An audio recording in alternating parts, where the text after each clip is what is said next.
Hey guys, what's up? My name's Jason, and I wanted to do a video on why I switched to the iKamper Xcover 2.0. I had a lot of questions why I got rid of my GFC, and also kind of why I got rid of my SkyCamp 2.0. I don't really have anything planned out today.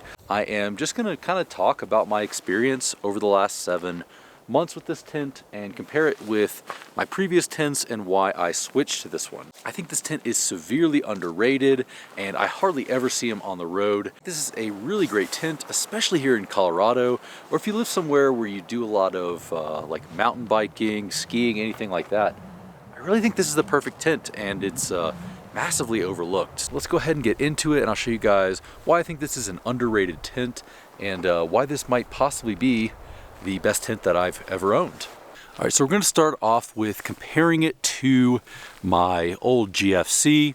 Now, one thing I really did like about this is that it does have crossbars. I live in Colorado and I do a lot of snowboarding and biking and stuff like that. So I really like to have a way of mounting my skis up on top. So my GFC did have a way of mounting it, so when I was looking at rooftop tents, I definitely had to have a tent that had that ability. So one reason was the crossbars, but another one was that when it comes to my roof rack here, this is the Sherpa rack, but if you have any type of Sherpa, Prinsu, anything like that, they are sort of narrow compared to most rooftop tents. With my iKamper SkyCamp 2.0, that was the older version of the SkyCamp 3.0. That one would have overhung in this roof rack quite a bit. Now that is 100% true of really any rooftop tent on the market that is going to give you this much space. There is for sure going to be an overhang on your roof rack. I like the look of the narrow roof rack with the more narrow tent. I just think that it looks a little bit better. I've seen a lot of them where they look like little mushrooms on the roof rack. I just didn't like that aesthetic. So that was definitely a point for the iKamper Xcover here. Now my GFC was also fairly narrow. It did stick out a little bit more than this. But when it came to the GFC, I didn't have a roof rack. I didn't have to worry about the little bit extra width. With this one, I wanted to be able to mount these lights, also a panel that's going back here. So the Sherpa was the way to go for me. And unless you go with a super wide roof rack, then a narrow tent is kind of the way to go. Now another really cool thing about this tent is that it's somewhere in between a hard shell and a soft shell tent. So here on top of the tent, you do get sort of a hard shell. That's where the crossbars are going to be mounted, and you get that hard shell top. But you also get the little skirt on the side that overhangs on the two hard shell on top and bottom. It's sort of a hybrid tent. It's somewhere in between. So on my 4Runner, I've had this tent. I've had a SkyCamp 2.0. I've also had a GFC, and at one point I had a Tepui tent up there, which is a fully soft shell tent. This is somewhere in between, but it basically gets the best of all of the tents that I've ever had and kind of puts them together in one nice little package. So if you ever get anything that's fully soft shell, a pretty good chance that you're going to be getting that from China. Now iKamper is coming out of South Korea. You're going to be getting something that's made in a much better facility, you know, higher standards of quality. So that is definitely a point for iKamper. It is not made cheaply in a Chinese factory. So another reason that I switched was because of the length as well as the width. So I want to be able to mount some stuff up here, which I will do in the future, but I definitely wanted to be able to fit these lights up here, and almost every other tent that I was seeing came out to like here or even a little bit further. My GFC actually came over top of this windshield. So it was a super long tent. This one is a lot shorter, but it accomplishes way more space inside of it than any tent that I've ever had. This is by far the largest tent. And I might be incorrect, but I believe this is one of the largest tents on the market right now. I want to go ahead and open this thing up because you know, most rooftop tents are going to look pretty similar when they're shut. This one does look a little bit different, but let's go ahead and show you guys what this looks like open and how much space you're actually going to get inside.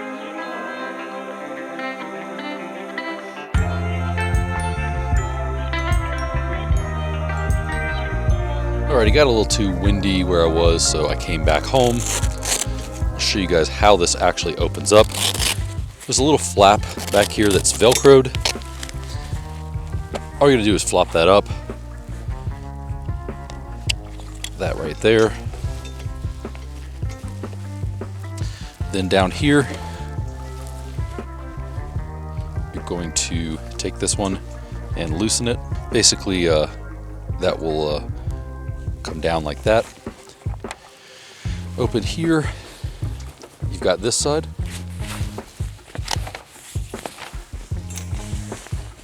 This side over here.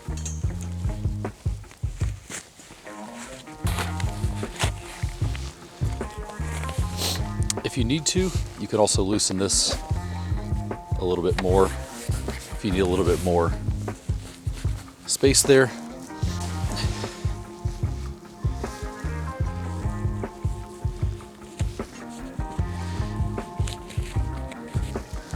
That's way easier with two hands, sorry guys.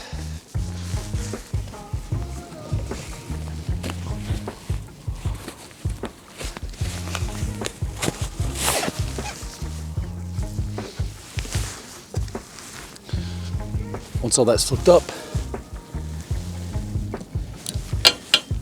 put that there. That's what it'll look like right there. This can go up a little bit more. I missed that with one hand.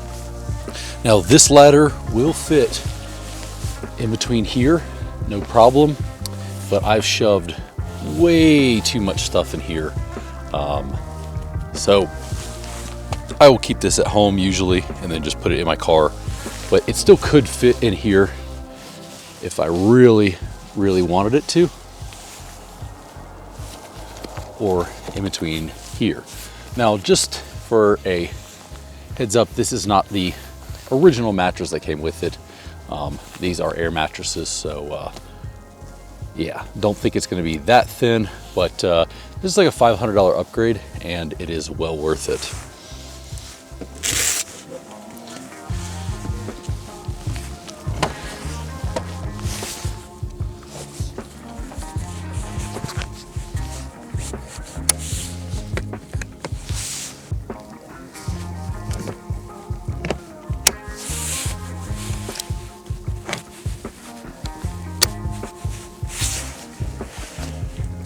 So those easily just lock in right there. And then you've got this here.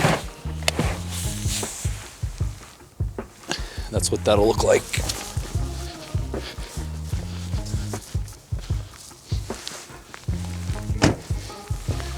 Now typically this will go a lot faster, but as I'm trying to think and film with two hands, it's a little slow. And then all you're gonna do is push down on that and then grip one of these right here.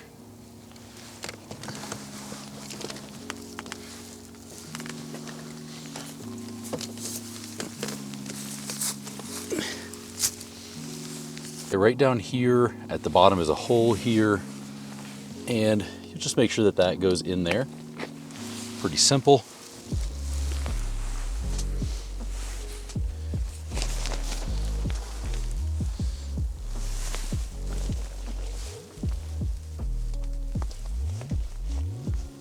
So that's basically it. There are on this side and on that side, there's little things that you can push out, and then you'll have these right here.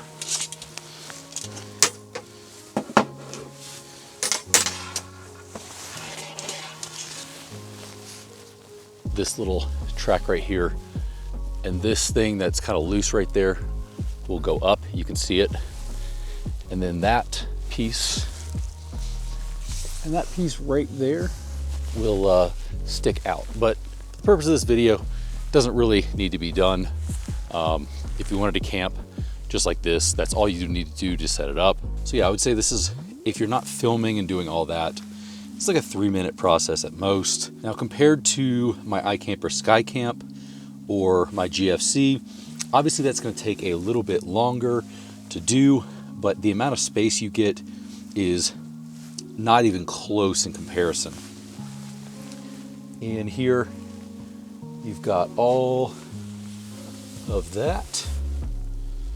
Basically one person sleeping here, one person sleeping here, another here, and another there if you'd really want to do that. You also can lay this way. If you're not super tall, you'll probably be able to fit in there. Then you'll just close this up, and close the front up. But I also really like these skylights here. These are really big. I don't know if they're coming across that way in the camera with the wide angle lens, but these are super huge. At night when you're camping, all of the stars, you can see that through each of these right here. It doesn't let in a crazy amount of light. Usually if you're camping way out in the wilderness, you're not getting a ton of light in here, so I usually leave those open all night long. But if you really want to make it super dark in here, you can close this, and once you close this fabric is completely blackout. The gray here, the really dark fabric. So you could be sleeping in pretty much broad daylight like right now, and as long as everything's closed up, and these are closed, it gets super dark. Easily sleep during the daytime if you really needed to. That is a huge bonus here. So in my iKamper SkyCamp 2.0, it was dark in there. So mine was heavily used, and maybe at a certain point it kind of faded, but this one is absolutely blackout.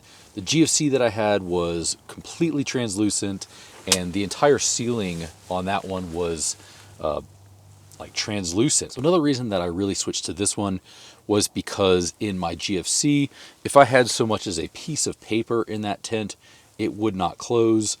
This one is on the exact opposite end of the spectrum. I'll show you guys what I have in here. Over here I have one air mattress down here. I have another air mattress there. I have the most comically large sleeping bag that I've ever seen out there. I'll show you guys kind of like what that looks when it's balled up. On top of that, I have a double, what is this called? I have a double rumple there. I have some cords. I have a full-size pillow from my house. So all of that goes in here, closes perfectly fine. So like I said, with all of that in here and the rain fly on here, that will definitely close. Another big bonus for this one is I do have the rain fly on here, so this goes here. It covers the back, although you can open that. It is up there and it's on the outside. So the rain fly definitely helps. I can go all the way under here and I'm completely protected. In my GFC, there was sort of a fake one. It was really just like this type situation here. And basically you would push that out, but in the winter that did not help at all. So having this is really helpful when I'm putting on my boots in the morning, or I'm just sitting in here loading in the stuff. I'm not getting rained on or snowed on, especially in those winter camping videos. Like I said, this is way, way bigger than any other tent I've had. This is essentially 1, 2, 3, 4 people in here, or 1 and 2 if you want a little bit more space. Whereas my GFC, my biggest complaint about that was that it was essentially a 2-person tent, and with that sleeping bag there, inside of there, it took up more than half of the tent. So if my girlfriend was in there sleeping with me, we would have my sleeping bag over the halfway point, and she would have a lot less space. So, like I said, very spacious in here, huge upgrade from my GFC, and also it is, in my opinion, a better tent, I think, than the SkyCamp for most people. You've got your crossbars up there, you've got your large space, you've got a narrow tent so that it's not taking up your entire roof. You can still put an awning on your roof rack. You can store all of your winter camping accessories or just very cold weather camping. So that is a look at the inside of the X cover.